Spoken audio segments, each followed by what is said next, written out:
Did you know that the latest builds of Windows 11 for all laptops have Windows Studio Effects on them with background blur? So wait a second, that was supposed to be an exclusive feature. Here's what's exclusive. There's 3 filters that make your face look like a cartoon that you can use on the Copilot Plus version of Windows that you can't use on any other version. The New Zealand Tech Podcast, brought to you by Gorilla Technology, proactive and strategic IT. Hey folks, greetings and welcome along to the New Zealand Tech Podcast. I'm Paul Spain, and today we have the grand privilege from Tom's Hardware in New York. Avram Pilch is joining us. Welcome along, Avram. Thank you so much for having me. It's wonderful speaking to someone who's living in the future, literally like 15 hours ahead of us. So I'm really glad to know what's happening, what's going to happen tomorrow today. Well, yes, it's nice being here in the future, Avram. Great to have you back on the show. And of course, before we jump in, let's say a big thank you to our show partners, 1NZ, 2 Degrees, Spark, HP, and Gorilla Technology. Maybe to start with, you can share with our listeners a little bit about, what's Tom's Hardware all about. I know some of our listeners will be intimately aware of Tom's Hardware because you've been around a long time. You're really unique in the content that you publish. But for everyone else, I'm sure they're curious. So Tom's Hardware has been around for 27 years, maybe 1996, maybe 28 years now. Wow. And it was founded by a guy named Thomas Pass, but he hasn't actually worked there since 2005. We are the leading tech enthusiast publication. We like to think of ourselves as such for people who really love computer hardware, not just building PCs and getting deep into things like the CPU and GPU, but also folks who like 3D printing, folks who like to do projects with Raspberry Pi. Our motto is kind of do it because you can, not because you should. And really, we love technology. We obviously like to give people great advice on how to be more efficient and how to make good buying choices. But we also just love to geek out. We like technology for its own sake. We're geeks, and I have a great privilege of being editor-in-chief there for a few years now, and it's a really wonderful privilege of my life to work with the incredibly talented people we have and the incredibly passionate audience we have that will always hold our feet to the fire and really wants to make sure that we do very in-depth testing, that we get all the facts right, and that we always look below the surface.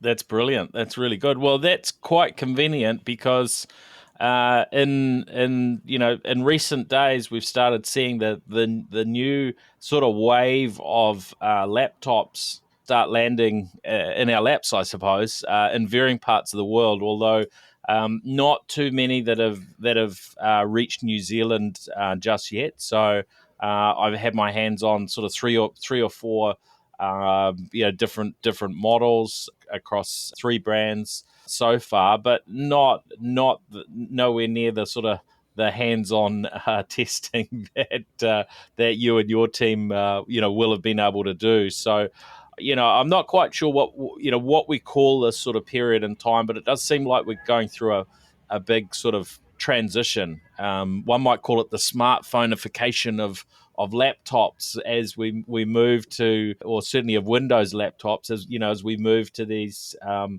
Snapdragon X processors. And I think this is something that people are really curious about, and keen to get your thoughts. Is Intel's life over?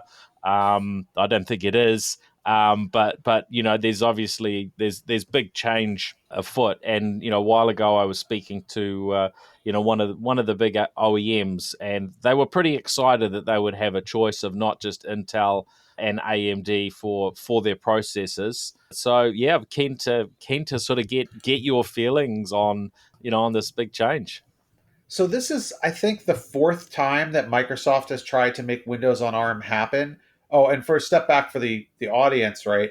Windows Windows typically runs on x80, what we call x86 CPUs, Intel and AMD CPUs, and has for 40 something years since Windows 1.0 and DOS were around in the 80s, right? And ARM based processors like Qualcomm Snapdragon have been the domain of smartphones and a lot of other tablets and a lot of other sort of devices, like maybe smart home devices and so on, but they haven't taken off in the PC market, but not for lack of some trying, because Microsoft has, for I think this is the fourth time that they have worked with Qualcomm to try to come out with a series of laptops that run a special version of Windows 11. Well, it wasn't always Windows 11 that they were doing it on, but special version of Windows. It's called Windows on ARM, that looks and feels like the rest of Windows, but it's made to run on these processors. And prior generations of this had a lot of compatibility issues because Mm. most of the software in the world has been made for x86 processors, Intel and AMD. And so they'd have to either run through emulation, which slowed things down, or they wouldn't run at all. Now there is a pretty good critical mass of software that has been made specifically and compiled specifically to run on Windows on ARM. So when you're going to download, if you buy one of these Windows on ARM laptops, which are now called Copilot Plus PCs for some other reasons we could get to, they there are a lot of Windows on ARM versions of popular software. The emulation for things that aren't made to be Windows on ARM is also pretty good. Almost not everything, but most things run on it, including even games. So the compatibility is really good now, which it wasn't in prior generations. And the performance is pretty good too. I would say it's about on par with Intel's current Meteor Lake processors and AMD's current processors. Some win on some things, some win on other things. Battery life is really good, but it's not. The hype would have you believe it's like way, way, way, way better. It's a little better. Where you might get on our battery test, where you might get 12 hours on a really power efficient Intel laptop. On these Snapdragon laptops, we're getting 14 and a half to 16 hours. So it's a little, that's not insignificant, but you're still dealing with the possibility that there's an app you want to run that might not run properly. And they aren't cheap. So the cheapest that I've seen, I think, is $9.99.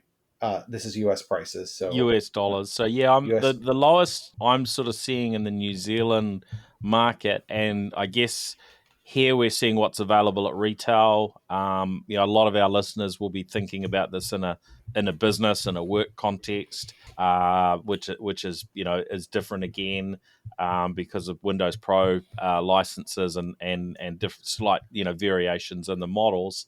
But yeah, probably the sort of the starting point here is around the 2,800 New Zealand dollars, which is, I guess, if you pull the tax and everything off that, you're maybe 1,500 US, for a comparison. But when we see Microsoft Surfaces land, they will be a bit closer towards the $1,000 US pricing. So there is some variance, some a little bit of premium here above and beyond the sort of the exchange rate and the tax, which is usually included in retail prices in New Zealand. So, for what it's worth, I don't know what the average selling price is of a laptop in New Zealand, but we used to actually be able to get that data, and it was usually somewhere around $500 or $600 US that people were paying. Do you know what it is in New Zealand? No, I mean there was a huge variation. I visited a retail store today that had, your I guess sort of student laptops on sale for sort of sub 500 New Zealand dollars, or sub 300 US dollars, right up to these new ARM-based ones that were, well north of 3,000 New Zealand dollars. But the average, I'm not too sure. So I guess what I'm seeing here is that these are all premium laptops. Mm, They're not they're not even mid range. They're expensive, right? Especially because like the 999 one is very low end, right? yeah. It's like 256 gig SSD, which is so small no one should have that. So to get one that is decent, I think you have to pay at least 1,300 US. So I don't know what that translates into in New Zealand dollars, but very premium. But Mm. wherever you are, very premium pricing.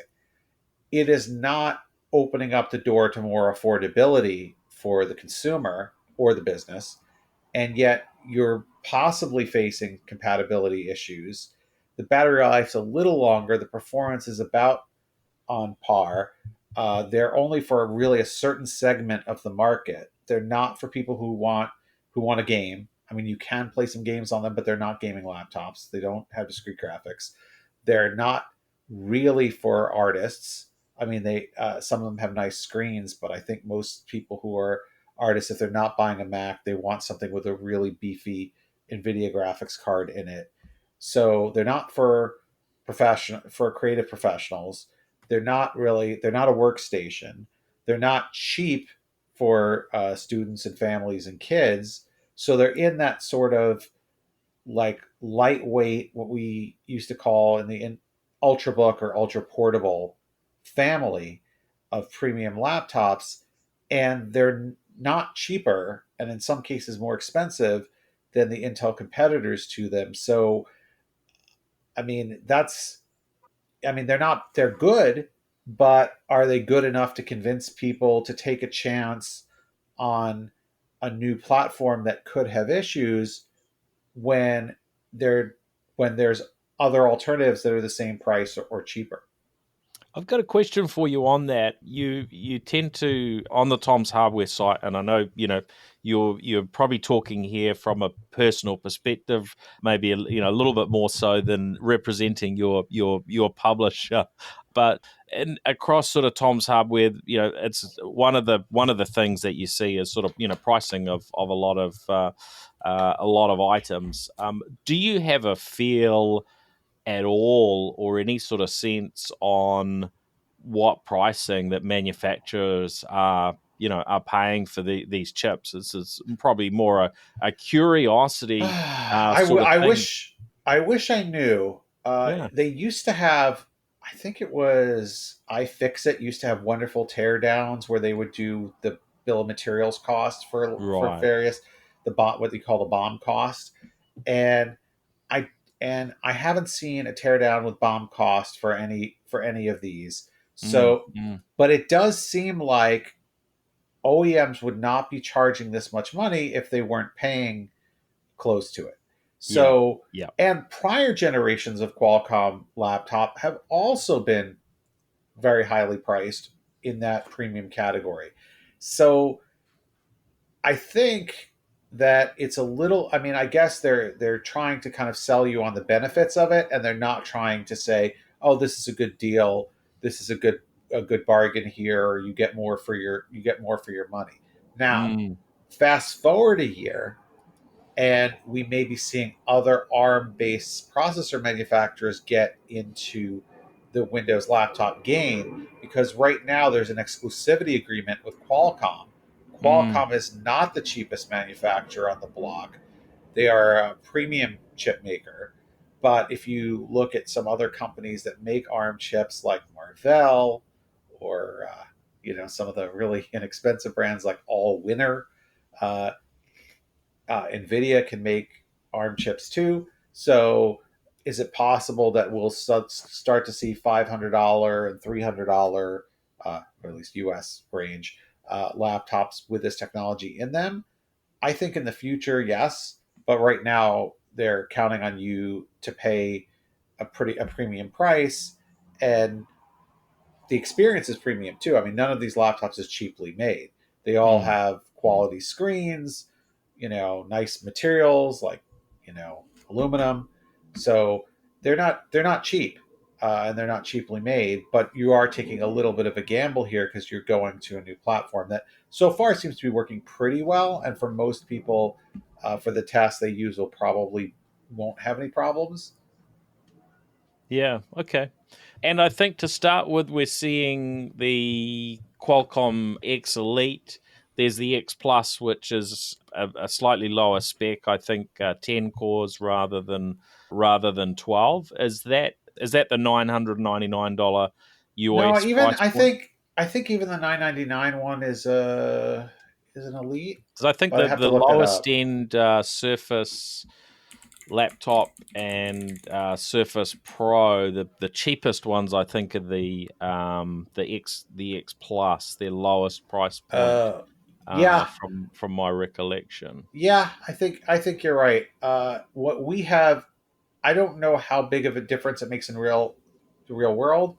Mm, All of the laptops that have come into our lab, because companies sent them to us, have been the X Elite. okay.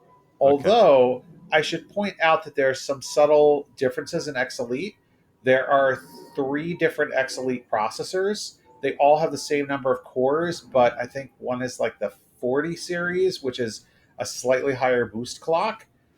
Also, manufacturers can configure the amount of power that the processor is permitted to use, which leads to higher performance. So, in the Microsoft world, I took a briefing with Microsoft, and they told us that the Surface Pro, which is their two-in-one, the tablet with a removable keyboard, has an 18-watt limit for the CPU. The 13-inch laptop has a 20-watt limit, and the 15-inch laptop, which I have next to me over here, has a 30-watt limit.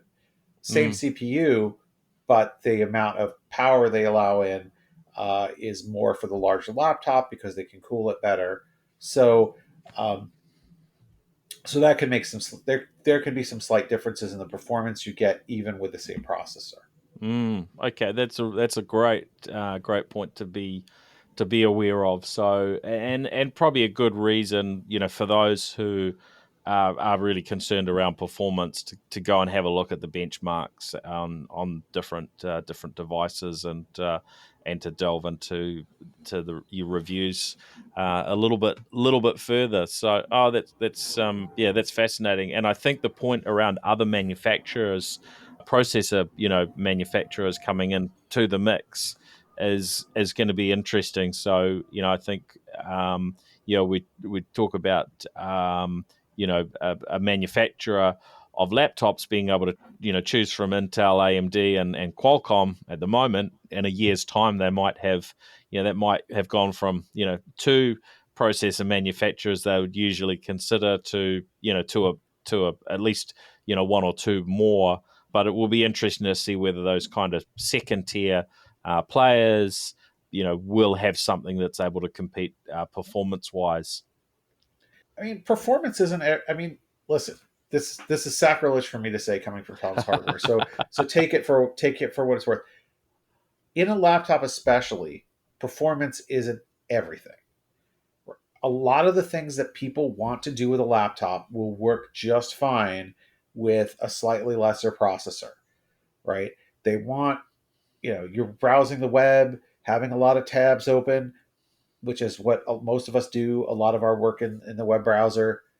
I mean, yes, having a better processor will help you, but the difference between a 30-watt and an 18-watt and a Snapdragon X Plus and X Elite might not be the biggest deal. The biggest deal when I'm shopping for a laptop is the look and feel. It's different when I'm doing a desktop because that's what it looks like doesn't really matter that much. But if I have to type on this thing, if I have to use the touchpad, if I have to look at the screen all day, those things are infinitely more important than a little bit of performance. Now, if I'm gaming, that's all out the window because I won't need a higher FPS. But if I'm just doing my regular everyday day to day work like I do on my laptop, the most important thing to me is great keyboard, great navigation experience, uh, lightweight, good screen, and then battery life is good too when I'm traveling. So I'm not sure that like most people going into the store are they don't necessarily have to be thinking all about performance. What they should be thinking about is, can I see myself typing on this keyboard for hours a day for the next 3 to 5 years? Is this touchpad driving me nuts? I have to say, as an aside, the touchpad on the Surface Laptop 15 here is terrible. I hate it. Uh, So has it got the sort of force feedback type of thing uh, or something? It's there's something it is different not about it, right? haptic. It's not No. haptic, Okay. which personally I don't like haptic, but I just find it's a very hard click to click Yes. it. You got to push it really hard. It's like pushing against a hard rock, and I find that it's that my pointer's sticking a little bit, and it's not quite as easy to move around as I like. So you know, I I wouldn't, I don't. For some people, this may be okay. They're not that concerned about it, but for me, I that would be a deal killer. Like I need to have a really good touchpad and a really good um, keyboard. So I think a lot of people, and Microsoft is counting on this. They're not necessarily counting on you to go in there and say, "Oh man, I really love these Snapdragon laptops." I think what they're hoping is you'll forget that this is a Snapdragon laptop or an Intel laptop. Mm, They'll think of it as a Windows laptop, yeah. and it'll just work for you. And for the most part, that actually seems to be the case. Yeah. Any comments on your experiences so far in terms of software that isn't working? I did see there was a reference to the Adobe Creative Cloud, which a lot of folks will run on whatever device that they've got, being sort of partway through their transition to ARM, that they've actually pulled some of the applications that were working through emulation, and that now some folks are not able to install the entire Adobe suite. I guess the gaming side is probably going to be another one of those areas of challenge with some of But the game software. these also aren't meant for gaming. Mm, So, granted, when we say not meant for gaming, people are going to buy it. It's going to be their only computer, and if they want to play some games, they're going to play them. yeah. I do want to say that I've heard that Fortnite does not run on these, or does not run properly. My son, huge Minecraft player, and we installed two different versions of Minecraft on there, and they ran, but not all of his plugins and shaders ran. So Okay. and they ran well. Like I don't know if you're familiar with Minecraft, but like the regular Microsoft Store version called the Bedrock version was running at 50 to 60 FPS on the Surface Pro, and then the official Java edition was also running at like 50 to 60 FPS. So that casual but very popular game was playable. But My yes, son plays it too, so yeah. but yes, there are like but some of the like the third party launchers I don't think would run, and that's Mm, something that the real Minecraft geeks are into, right? So you are taking a risk, right? So the Adobe stuff doesn't all work yet. We assume that it will. uh, the A lot of the apps that I personally like seem to work okay. I guess I don't have a ton of different apps that I like to use. Like my favorite coding app, Notepad++, is an ARM version and runs perfectly. Uh, but there's definitely some things that do and don't run. One of the testing things that I've been trying to do on here, to kind of just for performance purposes, but getting it to run has been a hassle, is trying to run certain AI scripts. What I'm trying to do is, for example, one AI workload that I've been wanted to test on both the Surface laptop, the Snapdragon laptops, and Intel powered laptops is running a whisper transcription workload. So, if folks don't know, one of the popular AI models that you can download and use on your computer is called Whisper. It's made by OpenAI, and it does transcription, which personally, as a journalist, I find very helpful. So let's say you recorded an interview or press conference, you go back to your desk and you say, "Oh man, I really want to quote from this. I need transcription." In the olden days, you'd have to sit there for an hour with your headphones on typing away to transcribe it, what a hassle, right? Mm. Now, yes, there's some online things that'll do this, but with Whisper, you can have it transcribed right there on your computer. And so the question is, how long can you do it, and how long does it take? So I had quite the hassle getting it to work. I had to go back and forth with Qualcomm's developers. They finally gave me a sample script I could use, but a lot of those like AI models that are supposed to run locally, it's still hard to get to run locally. And so I think, these machines are made for AI. So uh, there's still compatibility issues to be sure. I think for people who spend most of their time in Edge and Chrome, they may not notice very much, but you're still taking the chance that there's that one thing you really wanted to use and you can't. So that's why I say it's kind of a gamble, right? It's not as much of a gamble as it was, but you're paying a premium price and you're still taking a bit of a gamble. To me, that seems a little unfair. Mm. Mm. So there might be a timing piece here that will change the picture, and I'm sure there is. It's just that we don't know exactly how that aligns. When are some of these challenges going to be addressed? And the more time goes on, the more people that buy, this technology and invest, then we can imagine software developers are going to step up.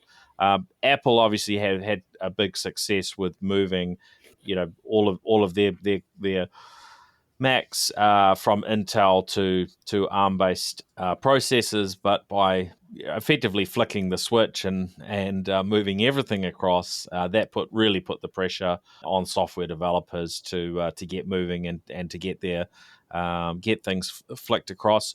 So I'm really kind of curious around how that plays out, and I think there's a degree to which we just have to wait and see. If we're having this conversation in 12 or 24 months time, I'm sure there would be some very different commentary, but we're not. This is now, and I know a lot of our listeners will be wanting to make a decision that's good around whether they should buy into this new technology, whether it's personally for themselves, maybe for youngsters in the family who need a device as a student, or across their entire workforce. Should we be buying fleets of hundreds or thousands of these new devices? What would your comments on that be? I guess my one would be, if you're in an organization, you should absolutely be going and purchasing some of this technology to try out. But don't drop it on your entire fleet until you've got some confidence, right? No, I would. Well, first of all, most of the laptops coming out are not. There are a couple business laptops. So to be Mm. fair, there's a ThinkPad that's a 14-inch ThinkPad that's coming out. There's an HP EliteBook that's coming out. I'm not sure if anybody else besides those two is actually doing a business laptop, right? So the question there, though, is do you want to take a risk? Now, if you're a really large company, it would probably behoove you to buy one, try it, see how it goes if there's any compatibility issues. But didn't they used to say like nobody ever got fired for buying IBM or something? That was Yeah, the thing yeah. they used to say back in the day. Like nobody ever got fired for buying Intel powered laptops, right? So I think businesses are right to be concerned and conservative about this because they have to make sure it works and they don't want to have IT calls and things like that. And what are they getting for taking the risk? Like what's the big benefit that they get for taking the risk? They're not saving money. They're getting a little bit more battery life. They're getting, I think, fairly comparable performance to Intel. So it's good news for the future of Snapdragon, but it's not an ARM Windows on ARM. But you're still being somewhat, even though this is the fourth time they've tried to do it, you're still being somewhat of an early adopter here if you jump on this bandwagon. And your benefit for being an early adopter to me is not great, right? It's a little bit more battery life. Oh, and it's supposed to be better at AI stuff, but some of the local AI software that you can use on Intel and AMD stuff isn't optimized for it yet. And then we should get to this. There's the special Windows features, that exclusive Windows features that Microsoft is giving you, that, in my opinion, are absolutely worthless. But they would like you to buy it for that reason. It's a selling point. Yeah. Yeah, I've had a little bit of a look at those features. One of the things on the the MacBook that I've used a little bit, and but largely a gimmick at a operating system level.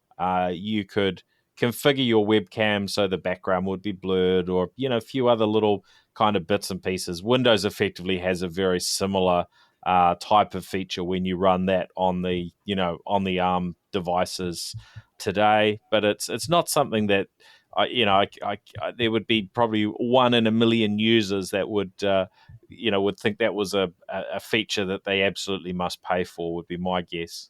But you don't need to. So just to sum it up, right?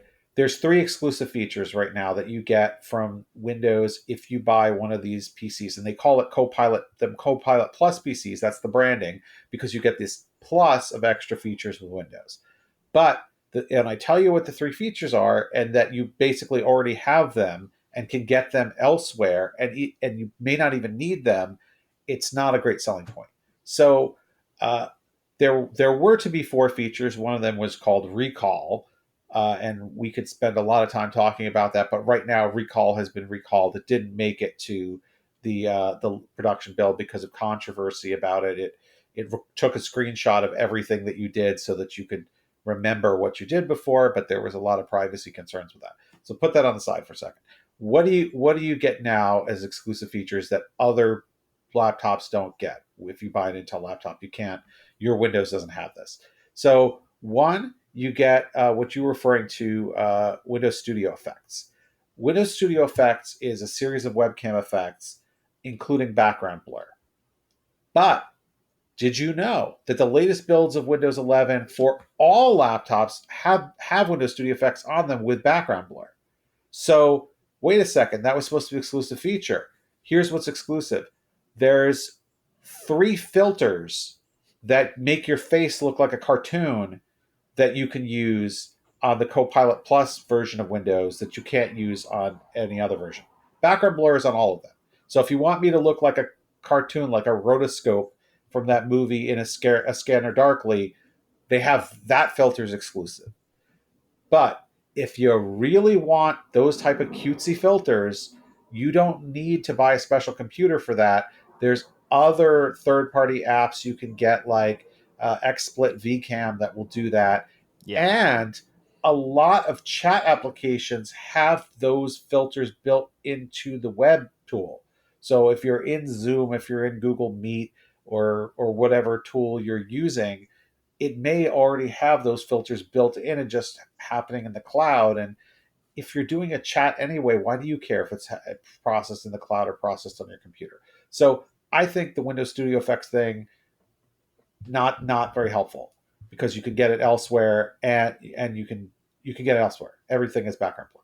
So the other two things they have are something called Co-Designer, which is built into Windows Paint. And that is a little button in Windows Paint.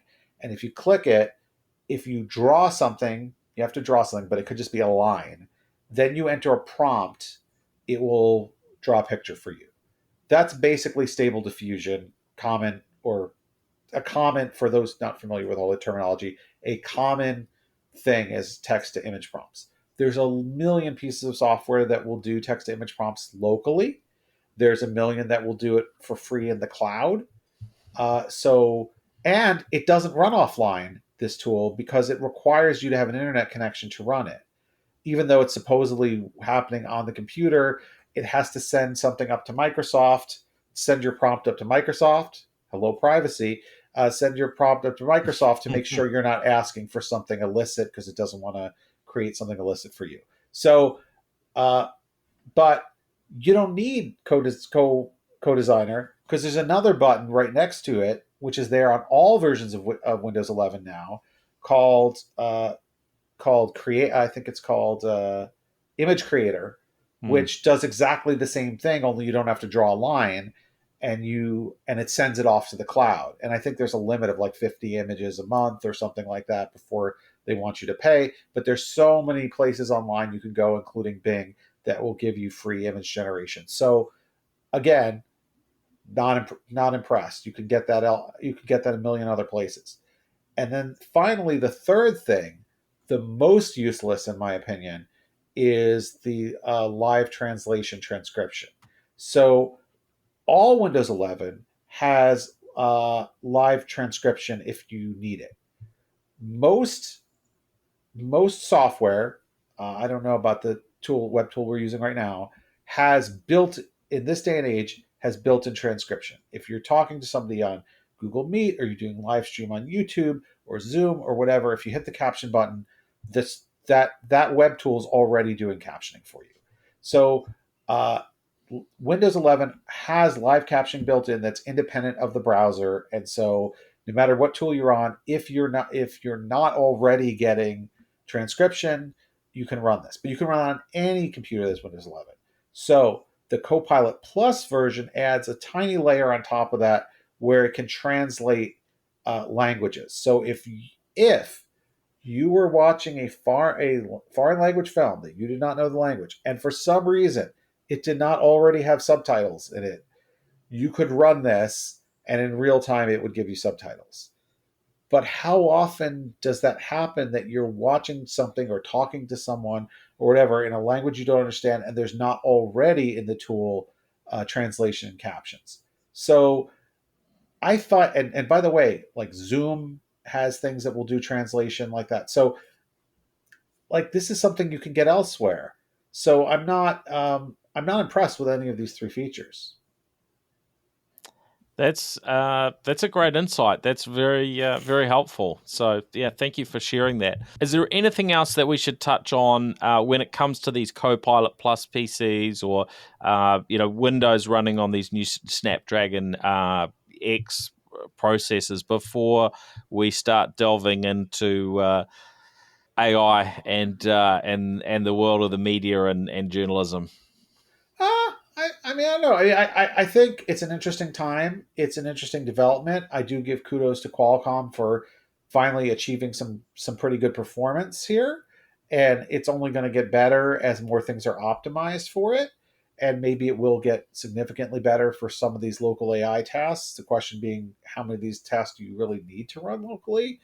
Uh, but I mean, I think consumer choice is always good, and I think this is a step in the right direction, but I would definitely caution folks to really look at what applications are you using, and is it worth the risk that there might be an application that doesn't run well. Maybe it isn't. Maybe you don't. Maybe there's not a lot that you use. Okay.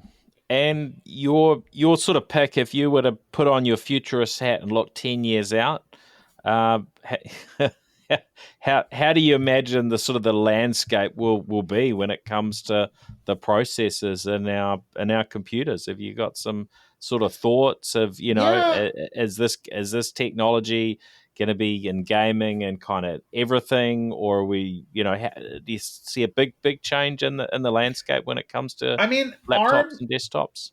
ARM is already very popular, right?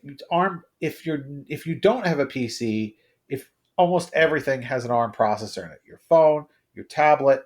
Now, this is just a type of processor. There are many manufacturers. There's Qualcomm, and there's Nvidia, and there's Marvell, and there's Allwinner, and a whole bunch of, because ARM, is the company that sort of makes the architecture, and then these companies come and put their special sauce on it and make their own. So what's going to happen? I think there's in the PC space, there's going in the server space, there's going to be competition. There's going to be more competition. Competition is good. Do I think it's going to drive x86 out of business? Not for the foreseeable future, because x86 scales up uh, much better. Uh, if you have a custom GPU, which they haven't made like a discrete GPU to go with these. Um, you're getting a lot more performance for gaming and even for AI if you can offload it to GPU. So 10 years, I think we'll see more ARM. ARM Qualcomm CEO said something like he thinks within like 3 years it'll be 50% of laptops. I think that's aggressive, particularly at their price points. But you get some of these other players in the game. Maybe you drive prices down. Maybe battery life goes further up, than 15 hours. One question I have is like, what level of battery life would be sufficient for you not to care anymore about battery life? How many hours would that be? 20, 22? Or is battery life actually becoming less important because it's much easier to charge. Charging is much faster, and more and more places that you go have outlets. I don't know. Maybe it's just a change in my lifestyle, but I used to care so much more about like I need 12 hours, 15 hours of battery life, and now I feel like, hey, wait a second. When I was at the airport, there was an outlet. When I was in the plane, there was an outlet. When I go to the store, there's an outlet. Like there seem to be outlets everywhere. The USB-C charging has made it much easier to carry small chargers around and interchange them, and things charge faster. So I don't know. I think we'll be seeing longer battery life, but I'm not sure that like that's going to be what pushes Qualcomm or ARM over the hump. So I think Mhm. they'll. I think competition is good. I hope we continue to see more of it. I think it's only really going to make a huge dent when there are laptops in the budget space that have these type of processors, because most people, like we in the journalism business, love to focus on the high end, but there's a lot of people buying inexpensive laptops and they don't want to spend the prices that these things cost. Yeah, great point. The only thing I would add from my experience is that the battery lives that are the times that are published, and I know your testing sort of covers this side as well, are usually sort of far off the real world scenario, Yeah, yeah, right? And sometimes to me it's like, okay, so they totally. published 14 hours, then for me I'd usually just say, well, maybe half that for me, and sometimes even less, right? Yeah, yeah. So I totally agree. So for example, great point. So for example, the Surface Pro, when we got like our press materials from Microsoft, claims that it can last. I'm putting air quotes now for those watching, up to 22 hours on a charge. What do you need to do to get it to last 22 hours? Well, first of all, they're telling you that's playing back video, but they didn't actually say whether it's streaming video or a local video. They didn't say whether that 22 hours includes shutting the lid for a while. Uh, and what the brightness, and most importantly, what the brightness level is. The brightness level of the screen is actually much more determinant of battery life than the CPU is. So what I got on that laptop with our test was 12 hours. And our test isn't even that aggressive. What we do for our test is we set the brightness at a fixed 150 nits, which is actually not that bright. We've been talking about bringing it up to 200 or 250 nits because most laptops these days can hit like 250 to 400 nits. But a few years ago, when we started doing this, not everything could hit 200, so we baselined at 100. So that to be fair to every laptop, Sure. we set the brightness at 150 nits. Most people probably are turning it up brighter than that. So our test surfs the web. We have a web server that we have it hit, which every minute or so opens a new web page with some of which have playing video, some of which have WebGL animations, but that's all it does. It's not doing a billion things at once. So that's just a snapshot. If you had 50 tabs open, it would use more power. If you turn the brightness up to 80% or 100%, you would use more power. So when we say it gets 12 hours, for somebody being more intense, maybe that's 8 hours, maybe that's 9 hours. So you're right, and companies will. always tell you a ridiculously high number that you should not believe. Okay, well that's a great insight that your test with a lower brightness brings a 22 hour, up to 22 hour battery life surface down to down to 12 hours. I think that's quite a wake up call. We do talk about this with electric vehicles, and I think anyone that drives an electric vehicle, as I do, knows that those are sort of perfect sort of scenarios. I think in New Zealand, where I got maybe close to on par with published, was with a brand new sort of 3-month old vehicle on the Canary Plains, which is just flat, right? It's just flat. There's away from the hills and so on. And there I was watching and sort of doing some measuring in my head, and I was thinking, oh, this new car can do.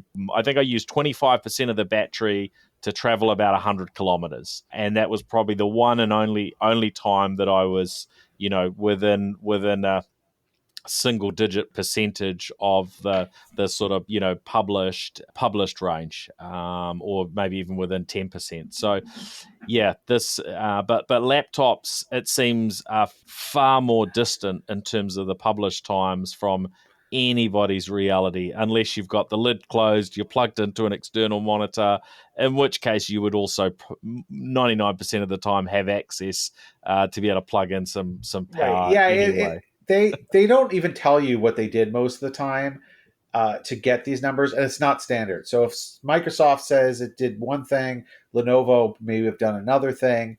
Sometimes they use PC Mark's test, but some of the tests that they use aren't connected to the internet, so or to Wi-Fi, I should say, right? So that's not great if they're not getting anything over Wi-Fi. Who's not doing that on their computer? So yeah, they're don't believe any of those numbers So what we ever. need is Tom's Hardware to maybe get together with some others in the industry and set a standard that's kind of like the real battery life.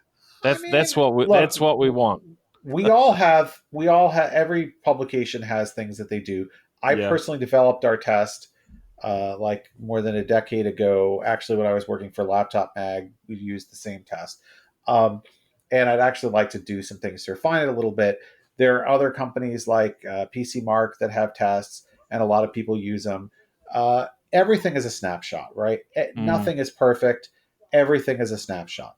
Every single thing is a snapshot of here's what one workload will do for you. The most important thing is comparison, right? If this got 12, what it on the same what on this did another laptop get on the same test? So the Surface got 12 hours, Surface Pro got 12 hours, Surface Laptop 15, bigger battery, bigger thing, lasted 14 and a half hours. Okay, that's pretty good. The HP OmniBook X, I think, was close to 16 hours. So we're seeing in that like 14 to 16 hour range on our test, uh, and a lot of Intel laptops are most Intel laptops on our test are below 10 hours, below 9 hours, but not all. We've There's an Asus ZenBook that our colleagues at Laptop Mag tested with our battery test that lasted 15 to 16 hours with an Intel processor this past spring. So clearly, it's not impossible for Intel to achieve the same battery life. The battery itself might have been a little bit higher capacity to get there, but the weight wasn't higher. So, do you care as a reader what the capacity of the battery is if you're getting the battery life that you want? mm. And look, I see real world scenarios where some people are won't get 3 hours, or even it can even be around 2 hours is kind of the reality, depending on what they're doing, right? So there is this huge variance. Yep. Great. Well, if folks are interested in some of the content you're publishing on this topic, what have you got online or coming soon? So We've been publishing some articles about the Copilot Plus laptops and what the performance and battery life is. Actually, we'll probably have a new article coming out tomorrow, depending on whose day it is, on some of the AI workloads we've run on these. We'll have some reviews of individual laptops, but the most important thing for us at Tom's Hardware, and you check it out at tomshardware.com, is really talking about the performance differences between this and Intel, so that people can really see how the processor and the platform is doing, because it's new. So we'll have some reviews of the laptops, but I think before we do that, our most important goal, and I'm the one who's working on it, so I can say my most important goal, is really try and point out those differences. How did this, like when I transcribed an audio file on this Surface laptop, how did it compare to when I did the same thing on this Lenovo ThinkPad X1 Carbon I have here, which has an Intel Core Ultra 7 CPU, the latest generation in it. Well, that sounds like some good reading, so worth jumping across to tomshardware.com. And, of course, a big thank you to our show partners, to 1NZ, 2 Degrees, Spark NZ, HP, and Gorilla Technology. This is Paul Spain signing out. I'll catch you on the next episode. The New Zealand Tech Podcast, brought to you by Gorilla Technology, proactive and strategic IT.